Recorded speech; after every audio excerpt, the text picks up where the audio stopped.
하나님 말씀 고린도전서 15장 33절로 38절 교독하시겠습니다. 속지 말라. 악한 동무들은 선한 행실을 더럽히나니 깨어 의를 행하고 죄를 짓지 말라. 하나님을 알지 못하는 자가 있기로 내가 너희를 부끄럽게 하기 위하여 말하노라. 누가 묻기를 죽은 자들이 어떻게 다시 살아나며 어떠한 몸으로 오느냐 하리니 어리석은 자여 네가 뿌리는 씨가 죽지 않으면 살아나지 못하겠고 또 네가 뿌리는 것은 장래의 형체를 뿌리는 것이 아니요 다만 밀이나 다른 것의 알맹이뿐이로되 하나님이 그 뜻대로 그에게 형체를 주시되 각 종자에게 그 형체를 주시느니라. 아멘. 친구를 소중히 택한다 라는 제목으로 함께 은혜를 나누겠습니다. 1월 우리가 훈련하고 있는 품성은 지혜입니다. 하나님의 관점에서 상황을 보고 반응하는 것입니다. 실천사항 오늘까지 9가지입니다. 주님을 경외한다. 하나님의 말씀을 사랑한다. 하나님의 관점을 본다. 하나님의 방법을 적용한다. 부모님과 선생님의 말씀을 귀담아 듣는다. 지적을 달게 받고 고친다. 무엇이 옳은 일인지 묻는다. 모든 행위에 대가가 따름을 기억한다. 친구를 소중히 택한다 입니다. 친구를 택할 때에는 신중하게 택해야 되고 믿음의 친구들을 사귀어야 됩니다. 그리고 믿음의 친구가 조언해주는 그 이야기에도 귀를 기울일 줄 알아야 됩니다. 이스라엘 역사의 가장 아픈 사건 중에 하나가 어제 새벽에 말씀을 나누었던 것처럼 여로보암 때에 나라가 둘로 나뉜 것이었습니다. 왜 그런 일이 일어나느냐? 첫 번째로는 르호보암이 하나님의 마음을 몰랐기 때문이었죠. 왕을 세우신 이유는 백성을 섬겨라 라는 것이었는데 다스리려고 하기만 했습니다. 두 번째로는 악한 친구들의 말을 들었기 때문입니다. 왕이시여, 아버지인 솔로몬 왕보다 더 강압적으로 정갈채찍으로 다스리십시오 라는 그 이야기를 듣고 선택한 결과가 나라가 둘로 나뉘어지는 것이었어요. 그래서 오늘 본문에 보면 33절에 속지 말라. 악한 동무들은 선한 행실을 더럽힌다 라고 그렇게 말씀하고 있습니다. 선한 행실, 하나님께서 이 선한 행실, 하나님께서 원하시는 일들을 위하여서 우리들을 불러주셨습니다. 그런데 이 선한 행실이 마땅히 믿음의 사람이 해야 할 일들을 하지 못하게 방해하는 것들이 있는데 바로 악한 동무들이다 라고 말하고 있어요. 악이라고 하는 것은 하나님의 말씀에 불순종하는 것, 하나님의 말씀을 몰라도 불순종하고 그리고 믿음이 없어도 불순종하게 되는데 그런 사람들이 악한 친구다. 르호보암이 잘못된 선택을 했던 이유가 악한 동무 때문이었죠. 자기가 듣고 싶은 말을 해주는 사람들이었습니다. 야고보서 1장 13절 이하에 사람이 시험을 받을 때에 내가 하나님께 시험을 받는다 하지 말지니 하나님은 악에게 시험을 받지도 아니하시고 친히 아무도 시험하지 아니하시느니라. 오직 각 사람이 시험을 받는 것은 자기 욕심에 끌려 미혹됨이니 욕심이 잉태한즉 죄를 낳고 죄가 장성한즉 사망을 낳느니라 라고 말씀하셨어요. 아담과 하와가 선악을 알게 하는 나무의 실과를 따먹었던 것은 그 마음에 선악을 알게 하는 나무의 실과를 먹고 싶다라는 욕심이 있었고 사단의 유혹에 넘어간 것입니다. 르호보암 역시 마찬가지입니다. 강하게 다스리고 싶다라는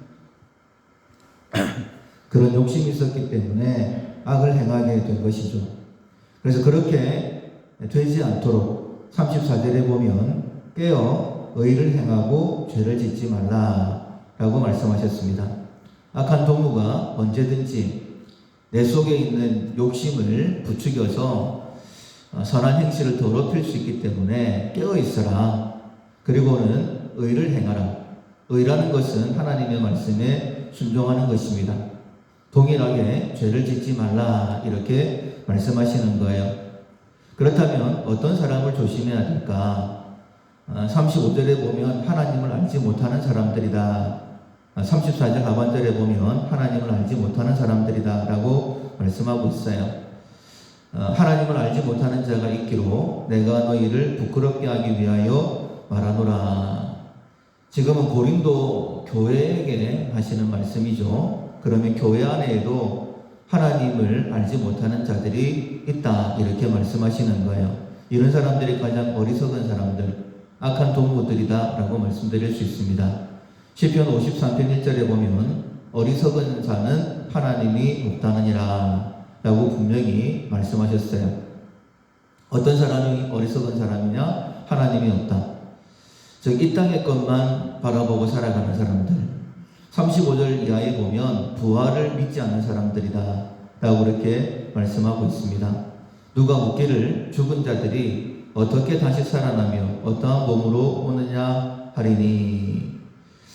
영원한 생명이신 하나님을 모르기 때문에 부활을 믿지 않는 것 역시 당연합니다. 이런 사람들은 우리가 영혼을 사모해야 됩니다. 영혼을 준비해야 됩니다. 주신 사명을 감당해야 됩니다. 이런 말들을 받아들이지를 못하는 거예요. 왜냐하면 부활을 믿지 않기 때문에, 이 땅의 것만 바라보고 살아가기 때문에 예수를 믿더라도 그냥 복을 받아야 되고 잘 살아야 되고 이 땅의 것들만 바라보게 되는 것이죠. 그런 사람들과는 대화가 되지 않고 좋은 영향력을 서로 주고받을 수가 없게 되는 것입니다. 이런 이야기가 있지 않습니까? 메뚜기와 하루살이가 재밌게 놀았어요. 근데 해가 저물고 헤어져야 될 때에 메뚜기가 하루살이에게 내일 다시 보자 라고 했을 때에 하루살이가 내일이 뭐야? 내일이 없는 존재이기 때문에 내일이란 말 자체가 성립이 안 되는 거죠. 그 다음 날 와봤더니 하루살이가 없는 거예요. 그래서 메뚜기가 개구리하고 놉니다. 계절이 지나가고 늦가을이 되었을 때에 개구리가 이야기를 하는 거예요. 메뚜기야, 우리 내년에 보자. 그랬더니 이번에는 메뚜기가 내년이 뭐야? 이렇게 얘기하는 것처럼, 대화가 되지 않는 것처럼 믿음의 사람들, 특별히 하나님을 믿는 사람들, 우리들은 영원한 세계를 믿는 사람들입니다. 부활을 믿는 사람들과 부활을 믿지 않는 사람들 사이에는 온전한 대화가 이루어질 수 없는 거죠. 메뚜기가 하루살이에게 내일을 설명하려고 하면 오히려 화를 내겠죠. 개구리가 메뚜기에게 내년을 설명하려고 하면 자기에게는 없는 그런 단어이기 때문에 말도 안 되는 소리 하지 마라 이렇게 하는 것처럼 우리가 부활에 대해서 영생을 준비하는 삶 이런 것들을 계속 강조하게 되어지면 하나님이 없다라고 하는 사람들에게서는 오히려 거부감을 당할 수도 있다라는 거예요. 그래서 이런 어리석은 사람들을 부활에 대하여 설명을 해주시는데 36절 이하입니다. 어리석은 자여, 네가 뿌리는 씨가 죽지 않으면 살아나지 못하겠고, 우리가 잘 아는 말씀으로 하늘의 밀알이 땅에 떨어져 썩지 않으면 하늘 그대로 있고 동일한 말씀입니다.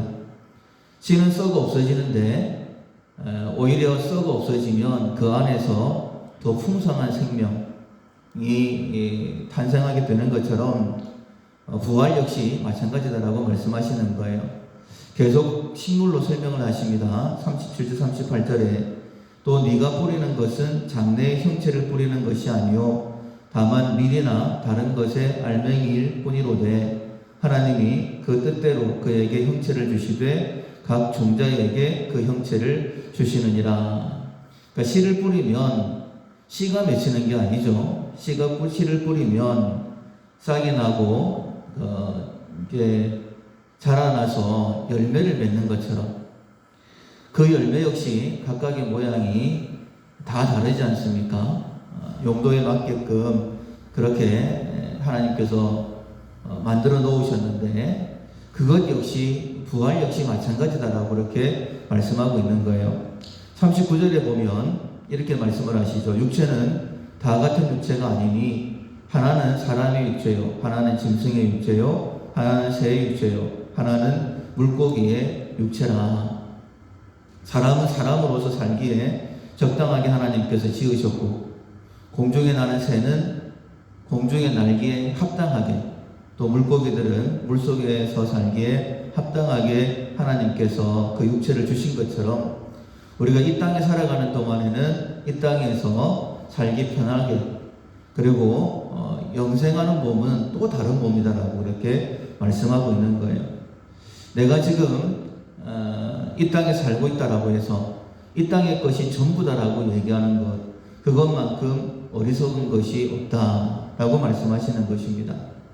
그래서 친구들을 통하여서 우리가 하나님의 음성을 들어야 되는데 잘 분별해야 된다라고 말씀하고 있는 거예요. 교회 안에서도 부활을 알지 못하고 영생을 알지 못하고 이 땅의 것만을 추구하며 살아가는 사람들이 있습니다. 그런 사람들의 얘기를 듣게 되어지면 우리 역시 아담과 하와처럼, 르호보암처럼 우리의 욕심에 미혹이 되어서 잘못된 것을 선택할 수 있습니다. 꼭 바깥에서만 찾을 필요도 없습니다. 우리 역시 내 속에서 내 욕심이 이 땅의 것이 전부인 것처럼 우리들을 유혹하고 속일 수도 있다라는 거예요. 그래서 잘 분별해야 됩니다. 그런 것들은 어리석은 것이다라고 말씀하고 있는 거예요. 사랑하는 성도 여러분, 이 땅의 삶은 굉장히 짧습니다. 우리는 영혼을 준비하는 삶을 살아가는 사람들입니다.